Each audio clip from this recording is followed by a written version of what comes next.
Assalamualaikum warahmatullahi wabarakatuh. Alhamdulillah, wassalatu wassalamu ala rasulillah wa ala alihi wa sahbihi wa man walah wa ba'd. Saudara-saudariku sebangsa setanah air yang kami cintai dimanapun Anda berada. Alhamdulillah, semoga video ini menemui kita semua tanpa kecuali dalam keadaan sehat dan diberikan kemampuan yang sempurna untuk mencintai dan memakmurkan bangsa ini semampu yang bisa kita lakukan dalam rangka beribadah kepada Allah Subhanahu wa Ta'ala. Alhamdulillah, kita yang termasuk ditakdirkan jadi bagian dari warga negara Kesatuan Republik Indonesia yang kita cintai ini, yang tentunya dalam konteks bernegara, berbangsa, bermasyarakat telah ada aturan bernegara yang disepakati, baik dalam bentuk dasar Pancasila ataupun dalam bentuk turunan undang-undang, khususnya yang mengacu kepada Undang-Undang Dasar tahun 1945 dan turunan-turunannya yang disepakati mengatur tata cara kelola bernegara dan menjalani kehidupan berbangsa, bernegara, dan bermasyarakat. Untuk itulah kemudian kita sebagai warga negara tentunya berusaha semaksimal mungkin untuk berkontribusi positif, aktif dalam rangka memakmurkan kehidupan berbangsa, dan dengan itu kita tentu semangat berjuang untuk menyukseskan negeri ini menuju negeri yang berperadaban dan berkemajuan. Dalam konteks itu teman-teman sekalian, ada perbincangan menarik kekinian terkait dengan peraturan pemerintah nomor 28 tahun 2024 yang telah disahkan ditandatangani tanggal 26 Juli 2024, tentunya belum lama ini, baru sebulan ke belakang, terkait dengan undang-undang tentang kesehatan yang tentunya saya membaca, sudah kami download dalam bentuk PDF-nya. Ini cukup luar biasa, cukup lumayan, kurang lebih ada 1172 pasal di dalamnya sampai dengan 484 halaman, dan juga ada poin-poin penjelas yang diantara bagian-bagian pasal-pasal itu ada yang mungkin sekarang menjadi perbincangan dan tidak sedikit menyoal itu sebagai kontroversi. Dalam konteks itulah kita ingin memberikan masukan, dan dalam masukan ini wajar saja bila di masyarakat ada pro dan kontra, yang setuju dengan yang tidak setuju, dan tentunya kesetujuan dan ketidaksetujuan ini tentu harus didasarkan pada argumentasi yang positif, yang membangun dan membawa nilai maslahat sesuai dengan tujuan berbangsa, bernegara, dan tentu menghasilkan keadilan sosial untuk seluruh masyarakat Indonesia.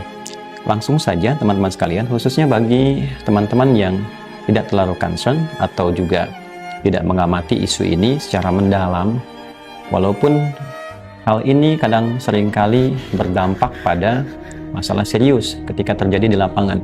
Sering kaget, sering bingung, kemudian mengatasi dampaknya tidak mudah.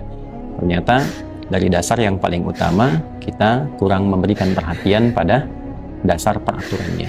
Di titik inilah kemudian ada pasal 103 dari peraturan pemerintah nomor 28 tahun 2024 dari 1172 pasal.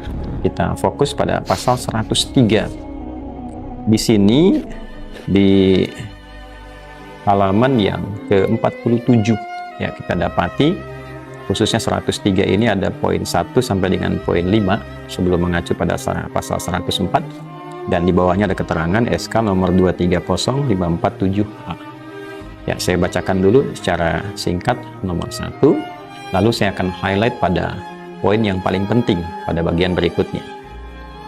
Pasal 103 kemudian nomor 1, upaya kesehatan sistem reproduksi usia sekolah dan remaja sebagaimana dimaksud dalam pasal 101 ayat 1 huruf B, paling sedikit berupa pemberian komunikasi, informasi, dan edukasi serta pelayanan kesehatan reproduksi.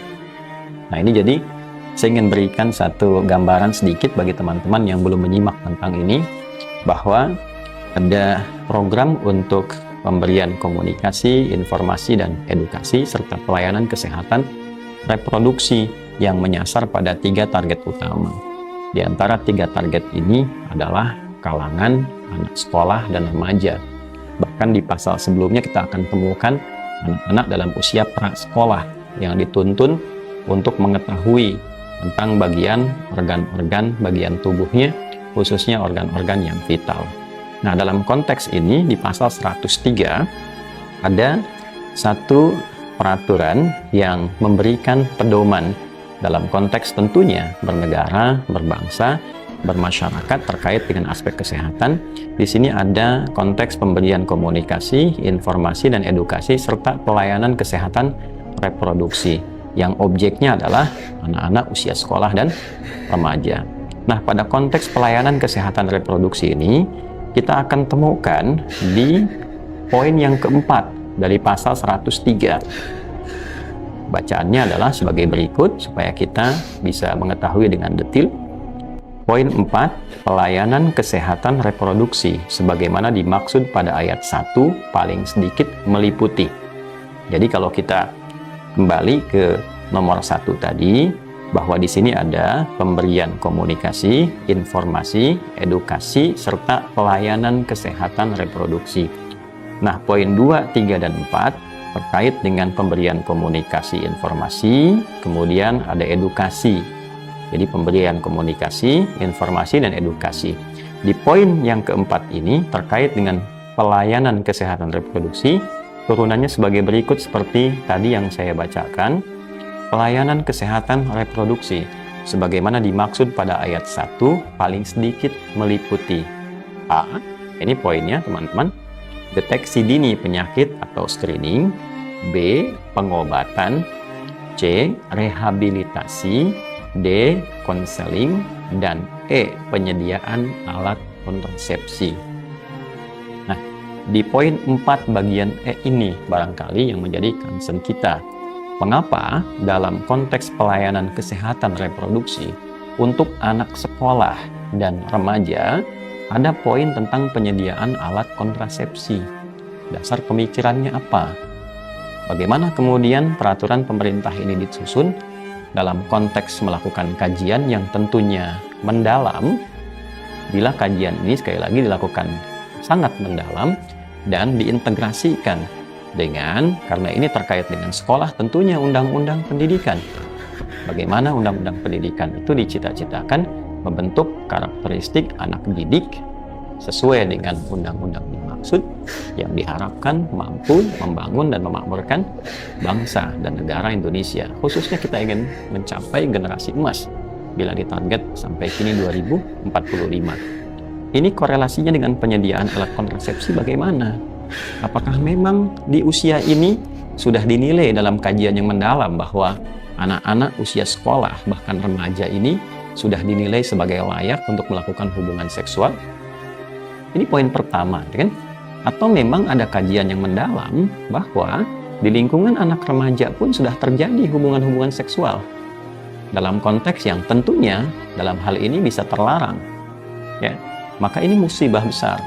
Ya, musibah pertama jika benar dasar hadirnya poin E pada nomor 4 pasal 103 dari peraturan pemerintah nomor 28 tahun 2024 ini adalah dasarnya karena adanya ditemukan misal hubungan-hubungan terlarang atau hubungan-hubungan seksual yang terjadi pada anak usia sekolah dan di tingkat remaja, maka ini musibah pertama bagi kehidupan berbangsa bernegara saat ini.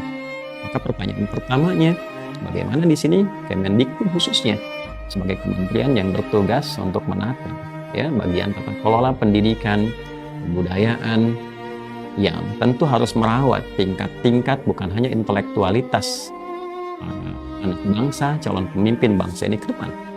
Tapi seperti kita ketahui dalam Undang-Undang Pendidikan Nasional itu, khususnya di nomor 20 tahun 2003, di poin menimbang saja dari 5 poin A sampai dengan E, sejak poin B itu, dasar pertama yang ditargetkan oleh undang-undang kita adalah bagaimana membangun kekuatan spiritual, keimanan, ketakwaan, implementasinya akhlak mulia, baru mencerdaskan kehidupan bangsa. Kalau kita mau sedikit tajamkan lagi, Undang-Undang Dasar 1945 mengamanatkan pemerintah mengusahakan menyelenggarakan satu sistem pendidikan nasional yang meningkatkan keimanan dan ketakwaan pada Tuhan Yang Maha Esa serta akhlak mulia. Jadi sebelum mencerdaskan kehidupan bangsa itu ada standar iman, ada standar takwa, dan ini perwujudan dari Pancasila sila pertama, ketuhanan Yang Maha Esa. Jadi bagaimana seorang makhluk bertuhan dari sejak dididik untuk meningkatkan nilai ketuhanannya itu, ya, kebertuhanannya kepada Tuhan Yang Maha Esa dengan cara meningkatkan imannya, meningkatkan takwanya, dan di antara turunan iman dan takwa itu tidak bergaul secara bebas. Dalam bahasa yang lebih tegasnya, tidak berzina.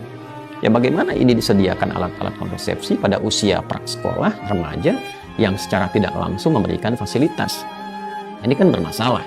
Secara logika kan ini tidak nyambung. Ya, kalau di sini sifatnya hanya perkenalan, ya kan? Kemudian pencegahan, misalnya dalam rangka untuk pengenalan. Walaupun di sini masuknya bukan pada pengenalan, pelayanan. Aspeknya pelayanan kesehatan, reproduksi. Kalau sifatnya pelayanan kan bukan komunikasi lagi. Karena komunikasi ada pasal pada pasal yang sama 103, tapi pada poin-poin sebelumnya, poin 2, poin 3. Jadi di sini masuknya pada pelayanan. Kalau pelayanan artinya penyediaan. Ya, kalau penyediaan kan bermasalah. Kalau sifatnya antisipatif kan tidak harus menyediakan. Ya, disampaikan kepada para peserta didik, ya, jangan sampai Anda melakukan pencurian misalnya. Tapi saat yang sama disediakan barang-barang dituliskan boleh dicuri, kan jadi masalah, kan? Nah, dengan logika yang sama, dengan logika yang sebangun disampaikan bahwa dalam konteks ini jangan sampai di sini terjadi hubungan yang tidak diinginkan, menjaga alat reproduksi, ya kan? Kemudian disampaikan perilaku seksual beresiko dan akibatnya, ya, yang menyimpang dan seterusnya. Nah, ini poin-poin ini, tapi pada saat yang sama dan serupa kemudian diberikan satu pelayanan yang poinnya penyediaan alat kontrasepsi. Ini penting untuk diurai bagian pertama ini karena tidak senafas dengan tujuan dari Undang-Undang Pendidikan itu sendiri. Ada sesuatu yang menurut kami di sini miss. Ya, jangan katakan bahwa oh ini ustadz, bukan pakar hukum, bukan ahli undang-undang. Tidak harus menjadi seorang pakar hukum untuk bisa bernegara dengan baik dan mempelajari undang-undang kita supaya dengan niat tujuan kita bisa bernegara dengan baik. Bagaimana bisa menjadi warga negara yang baik kalau tidak tahu cara menjalaninya? Tentu dalam dasar yang ini secara sederhana kita mempelajari, memahami, dan mengamalkan supaya menjadi warga negara yang baik. Itu kan poinnya.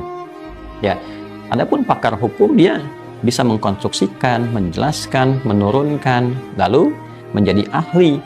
Ya, dalam konteks ahli itu menjamin nilai-nilai hukum itu terjalankan dengan baik. Ketika ada yang tidak terjalankan dengan baik, dia kemudian meluruskan kembali dan memberikan sebuah langkah edukatif yang terkodifikasikan dalam bentuk ilmu pengetahuan yang digali dengan tujuan-tujuan tertentu.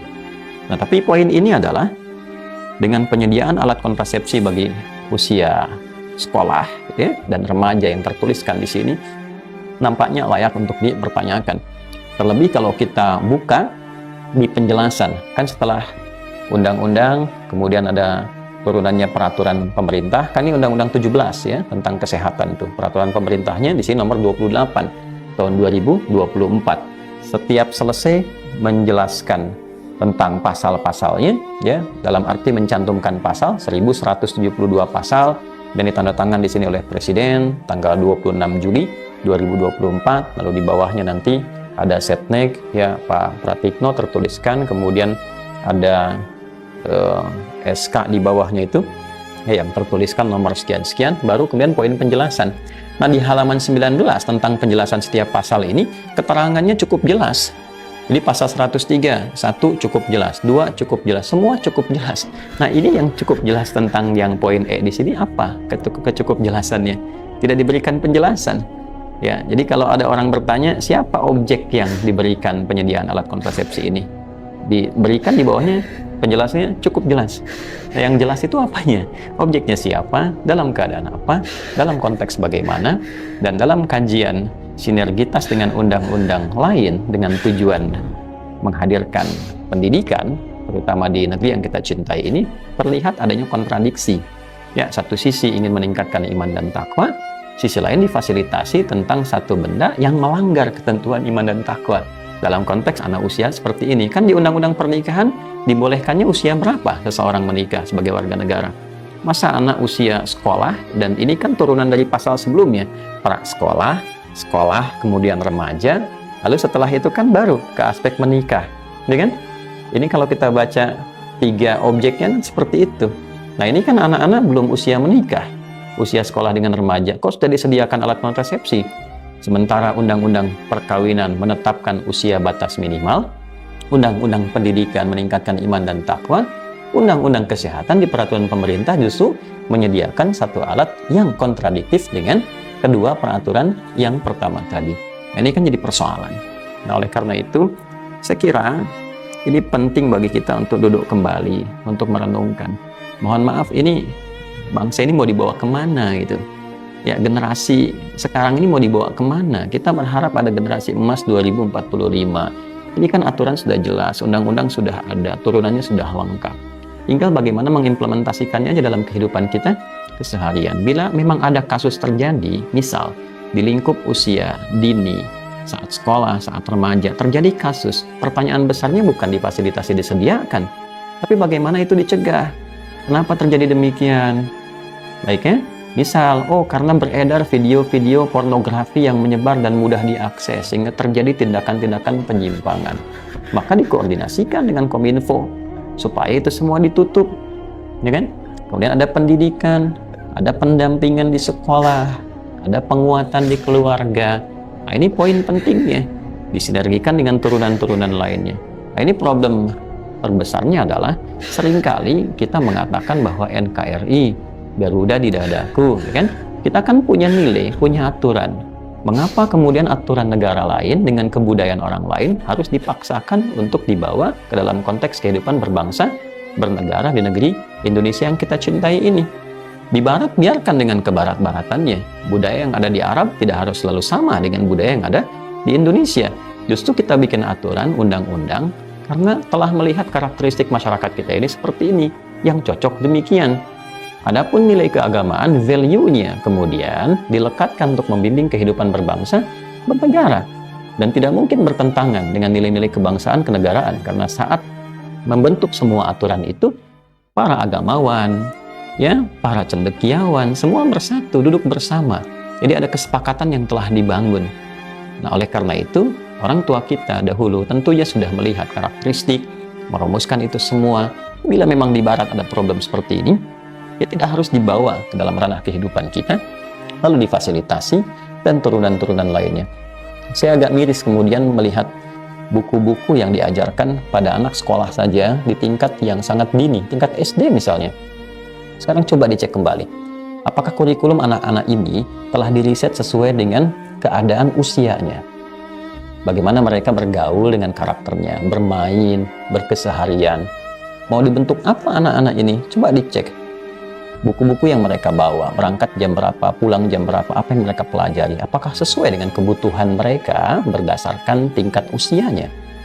Atau jangan-jangan hanya diberikan beban-beban tertentu, capaiannya juara ini dan itu, tapi juara yang diharapkan ini tidak memberikan pendampingan mereka untuk menjadi juara menjalani hidup mereka sesuai dengan usia mereka. Ini poin besar. Nah, saya pernah cek buku-buku di anak kelas 4 SD saja, itu sudah diajarkan dengan gambar dan turunannya tentang reproduksi. Jadi memang anak-anak ini dipacu lebih cepat dari masa-masa usianya. Di kita ingat tidak ada pergaulan bebas. Di Eropa mungkin terlihat pergaulan bebas nampak dalam keseharian, pergaulan yang tidak ada kontrol. Di kita itu nilai ketimuran masih tinggi. Lalu diberikan buku-buku itu, nah anak-anak kan melejit pemikirannya, imajinasinya, macam-macamnya dan sebagainya, jadi persoalan. Dalam saat yang bersamaan mereka mengakses konten-konten di YouTube, handphone masuk ke kantong mereka, maka merubah karakter mereka, tindakan mereka. Lihat cara bicaranya, ya, geser 10 tahun ke belakang, bagaimana anak-anak dulu dengan anak-anak sekarang dalam berperilaku, bertutur, bersikap, sesuai nggak dengan harapan undang-undang kita, bahkan di undang-undang pendidikan itu sendiri. Nah, sekarang problemnya muncul lagi hal demikian seperti dituliskan dalam pasal 103 di Undang-Undang nomor 17 turunan dari PP nomor 28 tahun 2024. Tentu ini adalah poin untuk saling kita bersinergi. Ya, tidak boleh juga diniatkan untuk menjatuhkan, menjelekkan atau menyoal pihak tertentu, tidak. Tapi ini dalam rangka kita berkontribusi positif, memikirkan bagaimana negara ini nanti akan diisi dan dibangun oleh generasi emas ke depan. Kita yang hadir sekarang tentu akan saling menggantikan. Pemimpin yang sekarang akan digantikan dengan pemimpin berikutnya.